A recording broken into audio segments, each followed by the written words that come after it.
Putin regime against the LGBTIQ community. I've seen the videos when police comes to the gay club and starts to insult or beat LGBT people. Which kind of support you need? I need help with obtaining visa. I need help with getting to Europe, to like European Union. So I have a good relationship with my mom. We talk frequently. We can share whatever is on our minds. How do you find the money for rent, for utilities, for other expenses?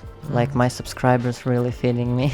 How do you want to say in Russian LGBTIQ community who live right now in Russia under Putin regime? Помните, что вы ценны и нужны такими, какие вы есть. И я хочу, чтобы вы в первую очередь были в безопасности и делали для этого то, что вам нужно. Если вам для этого понадобится переехать из страны, переезжайте. Я знаю, что это может быть страшно. Я знаю, что вы можете бояться того, что вы здесь останетесь ни с чем. Но находясь в России, у вас уже нет ничего, ведь у вас нет даже права голоса.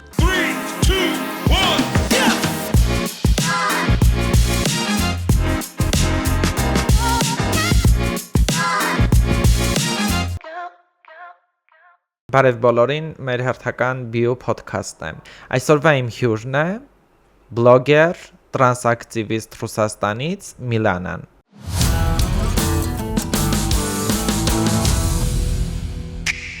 Hi Milana, thank you so much that you accepted my invitation to be here. Thank you for inviting me. Hi. My question about your activism, how do you decide to come to Armenia, live as a refugee? My name is Milana. I'm 20 years old. I'm from Russia. I lived most of my life in Moscow. In Armenia, I'm for a year and a half. I'm doing activism here. I was also doing activism back in my hometown, back in Russia. Yeah, and I'm trying to survive. Yeah, thank you so much. How do you decide to come to Armenia and not go to the different European country or USA? Armenia is my temporary stop. I'm not staying here for like all my life. I'm not staying here for granting a citizenship. I'm here until I get either a European visa, so I could go to European country or which country? Some other way. As long as it's European Union, I don't really care. I'm flexible to whatever language I will have to learn, you know. It's not for me, I guess, to like brag about, oh, I want this country or this country. No, it's just what happens. So you received a lot of hate speeches in Russia and also here that you're doing very amazing work to raise the LGBTIQ, especially the transgender community issues in here. How do you receive the hate speeches in social platforms? And my second question about that, you feel safe in this country? I received a lot of hate, both in Russia and in Armenia. The reason, actually, most of the reason why I left Russia was because I was persuaded by right-wing groups, Russian Russia and House of Rider. They almost found my home address, they found my number. I was getting threats like almost every day. So I had to like get out of there. And also by the time I was leaving, there was like this law being enacted, which is to recognize LGBT as an extremist, not organization, but a group, an extremist group. So I fled. In Armenia, I also receive a lot of hate. I see threats, I would say, every day. At this point, I stopped reading comments under my posts because it's just a lot of this. And I understand that if I will continue to read this, I will just probably end myself. You know. Do you have any statistics? How many people live from the Russia and live now in Armenia? I don't have such statistics, but as far as I know, most of trans people want to leave the Russia, but around either 70 or 90% doesn't have this opportunity and they just can't leave. Although most of them really wish that they could. I have a lot of friends back in Russia who also want to get out of there, but they just can't because they're afraid, because they think they won't survive here, or that maybe their case won't be enough for Europe and they would be just lost. How was the situation before the war in Russia about the LGBTIQ community? Like the situation? Well, since I'm from Moscow, I can only tell about Moscow, and obviously in regions it's much more horrible, I would say, and much different story. But in Moscow, it was, I would say that we had it 50-50. We were getting a lot of hate, but there was also so much of support coming in. For example, we had a singer, her name is Alena Shvets. She was singing heavily about like lesbian relationships, and she was kind of a, kind of a lesbian herself. And after the war, she basically she said, "No, I'm not like that. I'm pro traditional values. I'm not gonna do that anymore. I'm not gonna promote LGBT anymore." And this was the case with many, probably almost all of LGBTQ creators, because they either had to flee from Russia or completely stop what they were doing. Because I remember in 2020 and 2021, because I was doing TikToks, so I knew like people in it, there were a lot of people, a lot of queer people, a lot of trans people, a lot of people who were supportive of us. And after the war, I would say, especially like a year later in 2023, it's just nothing, almost no one. Like as of now, I know only one trans girl and one gay from Russia who are still open and who are still doing social media.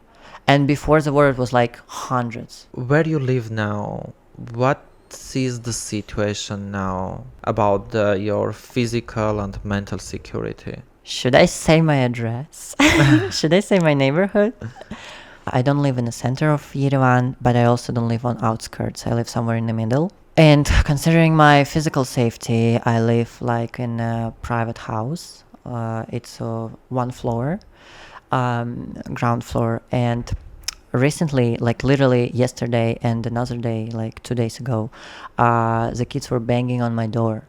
Only on my door, like multiple times, like 1 and 2 and 3. And they had like, they would knock on my door, wait 10-15 minutes, and come back and knock again, like so loudly. It was honestly scary because I have like PTSD, I guess. So each time for me, it's like, oh my God, who's coming for me, And I don't feel like very safe, especially considering all the threats. I'm afraid to leave my house. I am mentally, I guess I'm really drained. Like I self-harm. I wanted to kill myself 6 days ago. I was sitting in a shower tub with like a knife in my hand, and this hand that I have, like, Oh God.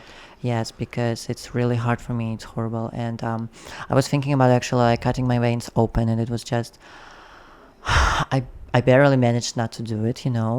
When happened this? The last one was like 6 days ago. So the same time. And it's just I self-harmed myself instead of killing myself. And the previous ones are like 10 days old. I don't know. I started doing it frequently because I guess it's hard for me. Yeah, why you decide to do this? Because I feel horrible. First of all, I feel a huge amount of dysphoria. I feel like I am born wrong, and yet I can't fix it right now. I can't get surgeries. I can't be accepted for who I am. I can't be safe. And there's like pressure everywhere, like pressure from myself because I'm not good enough. Because I actually feel like I have to be extraordinary in order to get surgeries, in order for me to be able to afford them. And I'm just 20 years old. I'm an immigrant, and yet I have to think about it, and I think about it constantly. And it's just this pressure. There's this hate, like constant threats, this fear, and I just really feel like there is no place for me in the world. But you have a plan, go to the European countries. Yes. You have a good future. It just looks, it just sometimes you don't see it, and sometimes I don't see it. Like I lost kind of most of the hope. A year ago, I was like thinking about Europe, and I was like, yes, when I will arrive to Europe, I will be living such a great life. I will be safe. I will get surgeries. I will be happy, blah, blah, blah. Now I don't see it. Now, like, I'm still craving for it. I'm still craving to be safe and saved, but I don't I don't see it as hope, and I don't see it as like, it being my savior. Like it's same as suicide. Well, I do have suicidal thoughts like every day, but I don't act on it. It's so sad because you're very strong and you can change a lot of. I follow and see your videos about the trans activism, about the different. I know that you can continue your life. I'm with you, and we can support each other. And yeah, and I want to say that the Europe will be a very great place for you. Not Thank need you. to do this. How do you find the money for the rent, rent. for utilities, for other expenses? Basically, I would say that most of my income comes from my blog. A lot of people donate to me, they help me. Also, sometimes it's grants from human rights defender like organizations. Yes, mostly it's like this. So I don't have a job right now, and also I don't think that I'm gonna be able to work offline in Armenia. So, and about regarding online job, I don't know. I searched for it, but I haven't found it right now. It's mostly from my blog, I would say. Like my subscribers really feeding me. Yeah, it's about you, but I know that many LGBT refugees from the Russia also live very bad situation. Can you share more about it? Yes. Most of queer Russians, especially trans people, are really struggling because they aren't being able to find a job, at least well-paying one. They also are struggling because most of them don't have support from their families. They don't have a huge community around them, and they are kind of struggling to be by themselves. Plus, we have to consider that there is dysphoria. There is might be depression. There might be genuine and understandable fear. You know that they might face some prejudice against them, and I would say that I was in a situation like this. I am now, but it was even worse. I remember not having any money, and I remember living with my horrible ex who was abusing me, and I had to kind of crawl out myself from it. Do you have any support from your family members? Not financially, but emotionally, yes. So I have a good relationship with my mom. We talk frequently. We can share whatever is on our minds. And I have a really good relationship with my grandma. And considering that it is kind of my entire family, I have a good relationship with my family. Do you receive any support from the Armenian NGOs or international NGOs? I would say that Sphere organization, it is a Russian organization, helps me right now. Also, I guess I get a little bit of support from T Action. It is also a Russian organization right now. Also, I get support from your organization, which you know. And also, I'm in contact with most of organizations, for example, in Armenia and in Russia, but not a lot of them can sadly provide any support that I am in need of. How do you think about the Armenia? Here live easy or no? It's a discriminative country. The society accept the transgender community or no? I want to listen your opinion about the Armenian as a refugee. I would say that the youngest generation, they are more open, and there are more people who understand. Although I would say that they are very afraid to show it because they might get a lot of hate, they might be bullied just for supporting. And so the support isn't visible because they can't really support you visibly. But in the same time, I would say that there is a potential, and I can see in 15, 20 years it being a much better situation in here, considering that, of course, the course will stay the same. Armenia won't become a pro-Russian state. But right now, yes, especially older generation, it's so conservative. they might not touch you. I mean, most of them might not touch you because you're Russian, but they still will be very against you. And if you're somehow different, and if you're somehow not like them, then they will be already like, judging you. Maybe not openly, but they will. So I would say that in Armenia, it's just, it's a great potential. But as of now, if you're a trans person, especially if you're a trans person, I suggest to leave. Like if you're gay, if you're lesbian, I think that among youngest generation, it's like at least somewhat accepted, somewhat, obviously, especially girls. Like men, okay, like Carto. Yes, but older generation just no, and trans people I think really should flee because there also isn't like really much surgeons, so you can't even get your healthcare. But you understand that we say activists, and you as an activist, and you doing great work to raise Thank the transgender and LGBTQ community issues. You as an activist, what you think about the activist lives in Armenia, not only the Armenia? Well, I would say that what I see a lot amongst activist community is this strive to be perfect, to show only the good side, to be always kind, to be always cherishable, to be always presentable. And although it is a strategy and it has its place to be, I think it's also a bit limiting because not because of them, but because of other people who assume that it is the only way to be. And what I really don't like is that basically if you're an LGBT person, you should be either perfect and you will still get hate, or you as a human being, of course, being imperfect, and then you will get hate from your community because it's like, oh, how can you do it? You're provoking, you're bad. And I think it just really comes down to people scared of recognizing that this might happen to them too. And so they kind of build this shield of their own perception of it. They be like, it can't happen to me. I'm a good gay. I'm a good trans person. I'm not promoting LGBT. I'm living quietly. And yet they still be facing the same issues as, for example, I do. Just maybe not as often.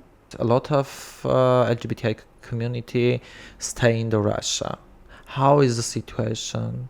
How they continue live in Russia?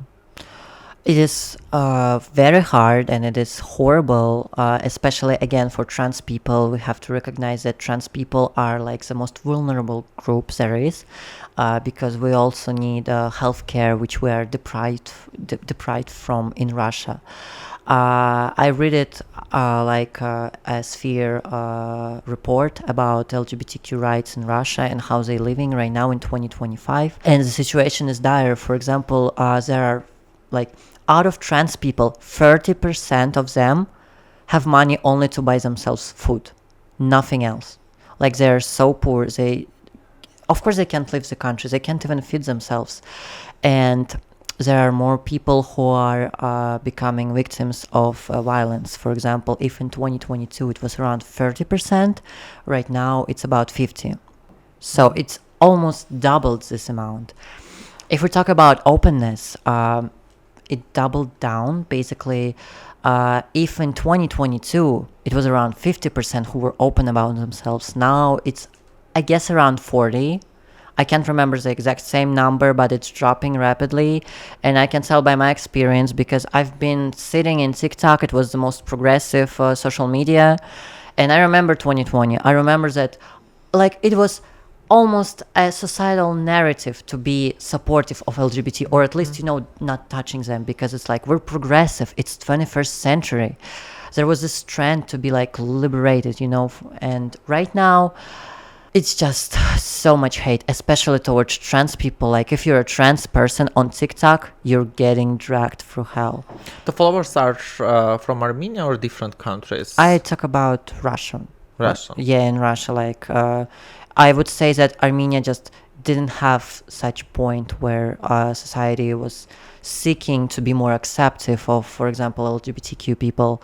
And in Russia, we did have this moment, but we don't anymore. And what also I would say is really bad is that we have a newer generation coming, like more younger Zoomers, who haven't even touched, who haven't even seen free internet.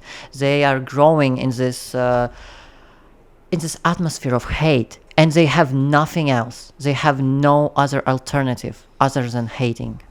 And I think that is the worst, and I honestly have such a pity and I have such a sad feeling about it, because what if I was just like 2 or 3 years younger than I am? I would be also trapped in this country. I would be also hating myself even more and even rapidly, and I wouldn't be able to even speak up about it, because if I would, I could be going to jail.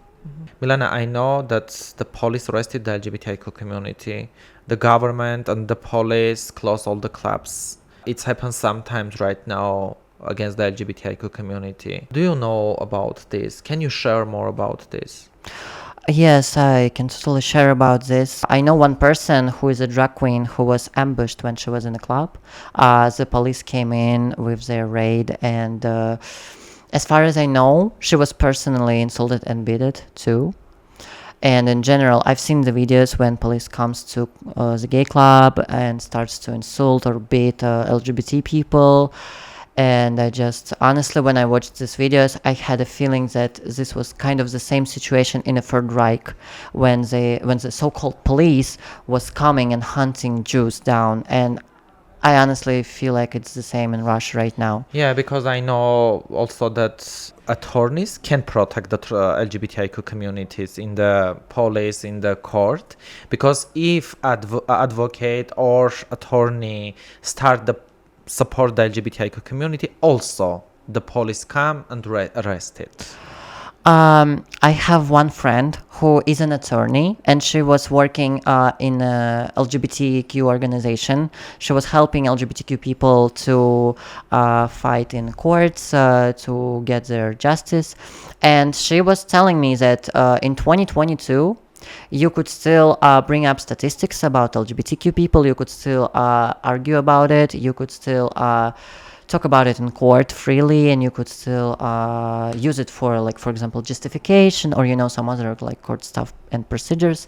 And after the summer of 2022, it stopped being used. It was completely disregarded, and now no one cares. And I can say even more.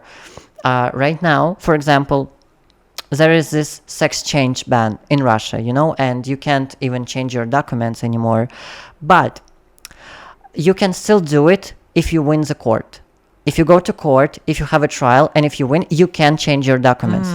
But the thing is, it is totally up to judge. And honestly, the laws themselves, they don't matter. Because, for example, we had a situation. Multiple people were going civic registry, I guess. So they were coming in with already having an inquiry from a hospital saying that they can legally change their documents. We had 0.87 inquiry, which allowed you to change your documents. And you had to pass a commission in order to do that, to kind of prove that you're actually, a trans person and you actually need to change your documents. And so multiple people were going in to change their documents before this law was reenacted, but some of them were late, actually most of them. And so they went to court.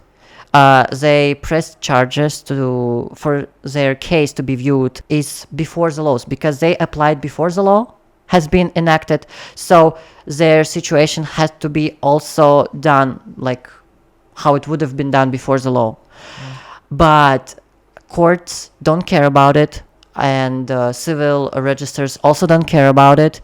And the only thing that can help you is if you have done your surgeries and if you are passable. So basically, if a judge will decide that okay, we can let you do it. I've seen an interview from a Russian attorney who helps LGBTQ people, like trans people in general, in specific, to change their documents. And it's been 39 cases in which 15 has been approved and 24 has been declined. So 15 people still change their documents after the law has been enacted. Do you apply at any time to get a support from the Armenian government? As far as I know, they don't really support refugees. They don't give any money. They don't give you any housing. So you're just kind of left by your own. And I mean, I don't see a reason for me right now to seek refugee in Armenia, because again, I am not safe in Armenia, and it would be just there's no reason to do that for me. Please share about your plans in the future. I hope to either obtain a humanitarian visa to get to European country, or find some other way to get to European country, because obviously I can't live like this any longer. And I'm seeking for every opportunity for me to get into country in which I will be safe. I hope that you will solve your all problems, because I see the situation about the refugees, that they live very poor and very bad situation. We spoke about the discrimination and hate speech from the society, but I want to listen your experience about the relationship Armenian LGBTIQ communities. I am a controversial figure in Armenian LGBTQ community because I have friends amongst it. I have, I would say, my Armenian brother by spirit, who is amazing, and I love him so much. If you're watching it, I know you're watching. I love you. So I have friends, and I would say I have a lot of them. But there is also a lot of controversy with me because I'm open. I do social media, and for some of them, I am seen as provocative, that I provoke people, that I make them mad at me, and this is why they either attack me or insult me or threaten me, because I behave in a way I shouldn't behave in their eyes. It's complicated, I would say. We have the internal problems, not external, that we sometimes say that we receive the hate speeches and discrimination from the society, but also we have the internal problems. Yeah. How do you think, how can we solve this? I think we should be supporting each other no matter what, and we shouldn't be dividing people into these categories of who and how should act, because it is honestly really hurtful, especially when you're already dealing with all this pressure and you really need at least some support, and you turn to your own community, and they just drag you and shit talk you, saying that you're provoking, that it's your fault. And I think that first of all, what we all should do is stop having expectations about other members of our community. If this person wants to behave the way they behave, they can do it just like any other person. And if we don't agree with them, it's fine, but don't say that they deserve being beaten or being threatened just because they're like LGBT. No one deserves to be treated horribly, even if we don't like how they behave. And the problems that they are dealing with are also our problems, because it will be also pointed at us. And this perception of, this person behaving so horribly, now everyone will think that all LGBT people behave the same way. Well, but no one thinks this way when a straight person behaves badly, or when men do, I'm sorry, but do crimes left and right, and no one thinks that men are bad, and you have to specify that not all men, not everyone. But yet when it comes to LGBT people, if one person dares to be not perfect, everyone will deemed as such, and I think it's just stupid. Milana, as an activist, how do you think, why Putin regime, why Russian government decided to accept against new law LGBTIQ community? Because Russia really needs its inner enemies in order to have attention from themselves, so that people will be focused on hating but not hating the government, but hating the group who wouldn't be also to stand up for themselves. And this way, Russia can also be seen as the fortress of traditional values and the fortress of like free LGBT zone, you know.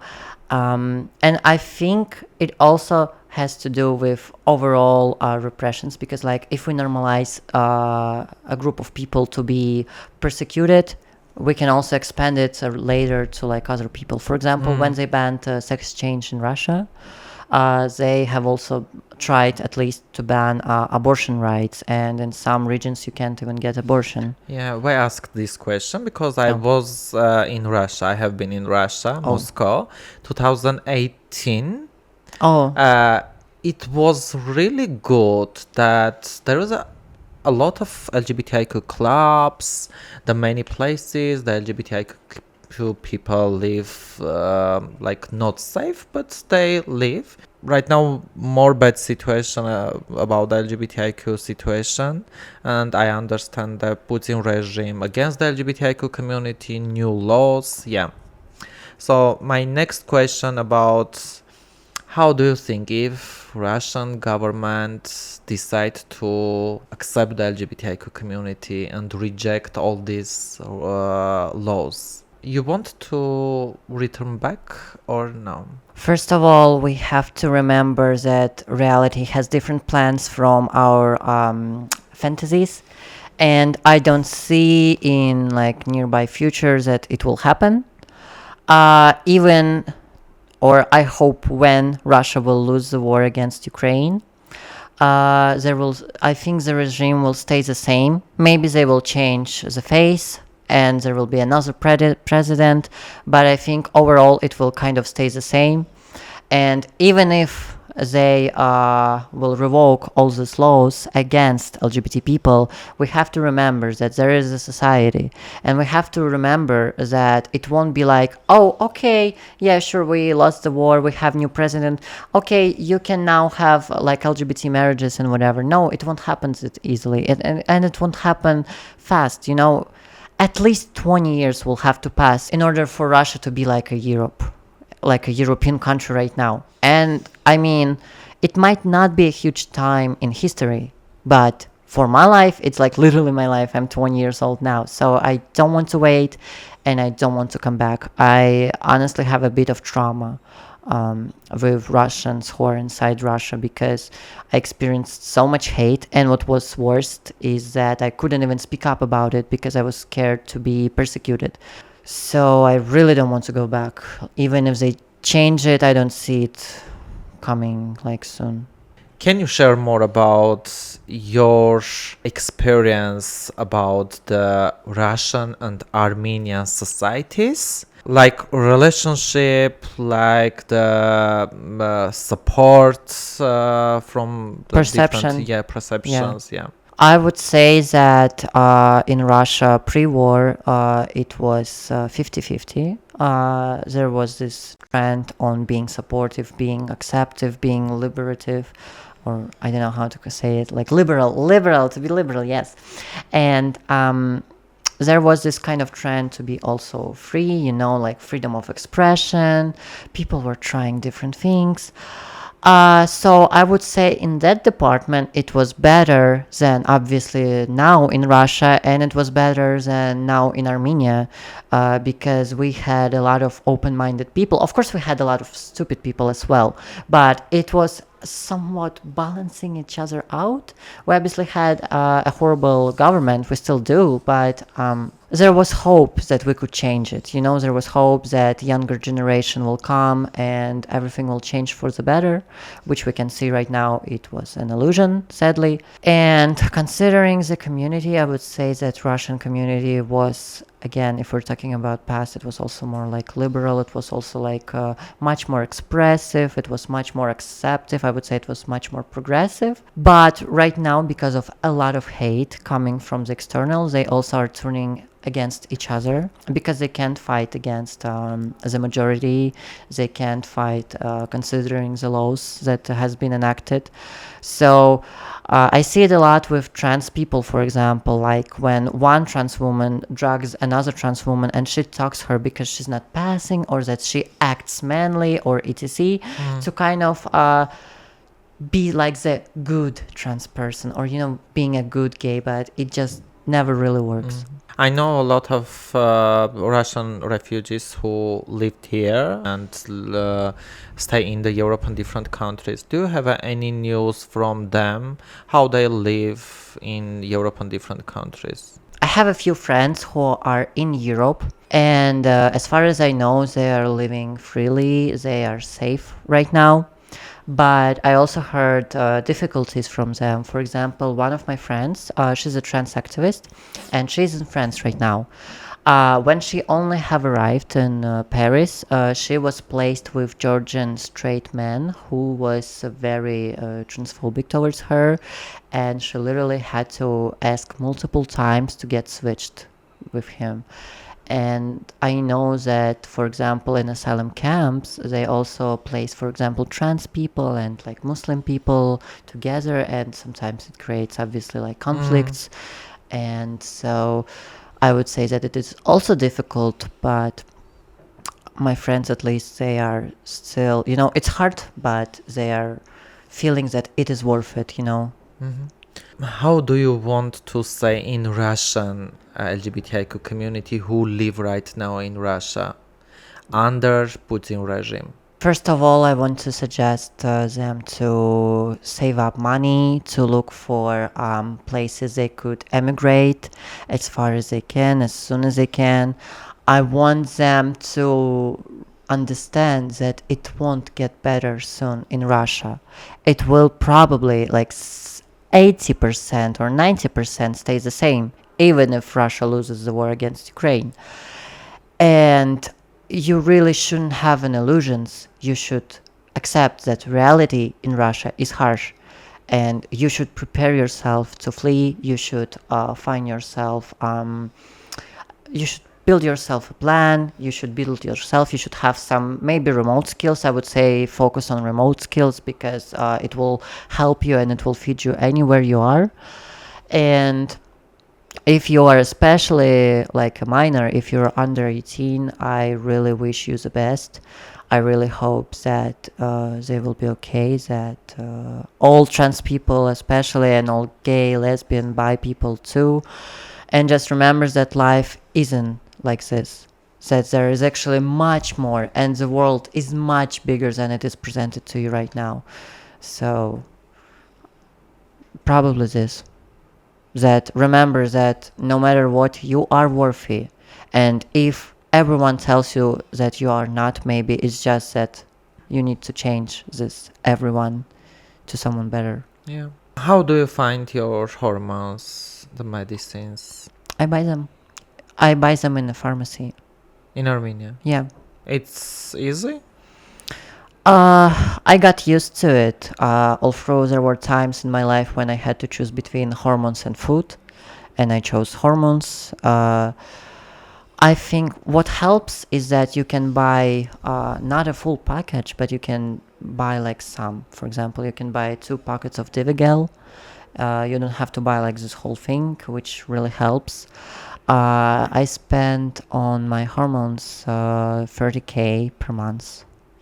And also I listen a lot of LGBTI communities, refugees who live in here, that happen that they live and sleep hungry because they didn't and don't have the money for food. Yeah. And also, for example, well, I don't know if a lot of them, but for example, I have a friend, she is a trans girl. She came to Armenia like 2 months ago, and she couldn't find a job, and so she had to get into sex work. She's not doing it offline, she's doing it online. She has her private Telegram channel. She doesn't earn a lot from it still. But it's at least something, and I think it should be mentioned too, because I see the difference that in Armenia, especially trans women, we are not recognized as somewhat more than just a body to sell, than just like horse. I'm sorry, like if it's harsh, but that's just what I think. And I think it's a huge problem that also leads to other trans girls to go into sex work, because it is the only place where you can actually thrive financially. Do you know the number, how many people refugee from the Russia? Are in sex work? In sex work, like the general. I don't have, sadly, such statistics. I don't think anyone has them. I would say that I would guess that most probably have at least thought about it. I did myself, even through like it would destroy me even more mentally, like I would feel horrible doing this. But I thought about it too, because you get so many suggestions to do it. You get so much men coming to you and just looking at you as an object, and so you think, why can't I at least make money from it? You know, if you're still not gonna see me as a human, at least I'm gonna be a rich object, you know. And from my friends, I would say that some did it occasionally because they, for example, didn't have any other choice. And for example, my friend, which I just told about, she is also doing it because of she needs to do it, like it's a necessity to her. She has searched for a normal job, and she was just declined multiple times. So it's like, you know, when you have to survive, you will do anything to. Which kind of support you need from different organizations, from the government, from the people who want to support you? I think if we're talking about me right now, I need help with leaving this country, from like fleeing. I need help with obtaining visa. I need help with getting to Europe, to like European Union. And in terms of, if we're talking in general about like refugees, I would say that refugees are in a very vulnerable position, especially when they only arrive to the country. And I think it would be great to have like government give them like money for 3 months, for example, and give them housing for some time, you know, so they could at least adjust themselves. They could like learn the language or find themselves a job, because it is really hard. And you just come from one shitty country, you come to the country you don't know about of like anything, and you just have to go through it, you know, not even sure where you're gonna sleep. So how do you think Armenian government ready to support the refugees or no? I don't know if economy will let it happen at this moment, because Armenia is developing and it has probably one of the fastest growing economies in the world, but we have to remember that it's not a lot of money in Armenia still, so I think they can't really help much. But if they could, it would be amazing. And I think what they also could do is, in terms of LGBT people, they could enact laws that would protect us. Maybe some sort of shelters, because again, LGBT people are like especially in a vulnerable position. Or for example, women with children, you know, who arrive, they are also very vulnerable, and it would be amazing to have shelters, for example, for such vulnerable groups of people. Can you explain how is the situation about the refugee? Just one words. It's all up to you. If you have to sum it up, it's all up to you.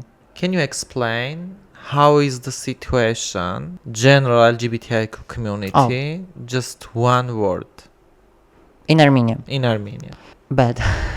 But do you have any last words for our viewers and also our followers? Can I look into the camera? Yeah, Okay. of course. Hi, everyone. First of all, I want to say thank you so much for having me today. It was, again, I said it at the start, and I will say it now. It is such a great honor for me to be here. And honestly, you are one of my heroes, because you're kind of a pioneer from like trans world in Armenia. You know, you're like fighting for our rights, and I'm so proud of you, honestly. And I think the world really needs to say thank you to you for existing in here. And to the subscribers, to the people who are watching it, I would suggest to, first of all, read some philosophy books, read some books in general. It really helps to build up thinking skills. Also, I hope my English wasn't so bad and you will be able to understand it and you will be able to sit through it and enjoy it. I really hope you do. And if you're especially an LGBTQ member of community who are watching this, I just want to tell you that there is future for you and there is hope for you. Like, if I'm alive, if she is alive, then you should be alive too. We're here for you. Be here for us. Thank you. Thank you so much, and I wish you all the best in your future plans. I know that you will have a good future. Yeah, and keep in touch. Thank you so much. Thank you. Также хочу сказать сейчас всем тем русскоговорящим ЛГБТ людям, которые это смотрят, помните, что вы ценны и нужны такими, какие вы есть. Я знаю, что сейчас очень много пропаганды ненависти, особенно если вы внутри России, и вам очень тяжело, ведь вы даже не можете сказать об этом, вы даже не можете противостоять этому, потому что если вы попробуете, то вас могут посадить в тюрьму. Поэтому я хочу, чтобы вы помнили, что есть всегда люди, которые готовы вас поддержать, которые готовы за вас высказаться и которые идут вперед. И вы можете идти вперед тоже. Если вы это видите, я также хочу сказать вам о том, что мир гораздо шире, и он гораздо добрее и лучше, чем вам кажется сейчас, потому что российское правительство хочет, чтобы вы так думали. И я хочу, чтобы вы в первую очередь были в безопасности и делали для этого то, что вам нужно. Если вам для этого понадобится переехать из страны, переезжайте. Я знаю, что это может быть страшно. Я знаю, что вы можете бояться того, что вы здесь останетесь ни с чем. Но находясь в России, у вас уже нет ничего, ведь у вас нет даже права голоса. И это может быть тяжелое решение, и оно подойдет не каждому. И если вы все-таки решите остаться в России, я хочу, чтобы вы помнили, что не позволяйте всем тем вещам, которые происходят в России, вас затронуть. Вы все равно важны и ценны такими, какие вы есть. И спасибо, что вы остаетесь. Ավարտվեց եւս մեկ բիո podcast։ Շնորհակալություն դիտելու համար։ Չմոռանաք բաժանորդագրվել, սեղմելով զանգակի կոճակի վրա։ Կհանդիպենք շուտով։ Եթերում բիո podcast-ներ։ 3, 2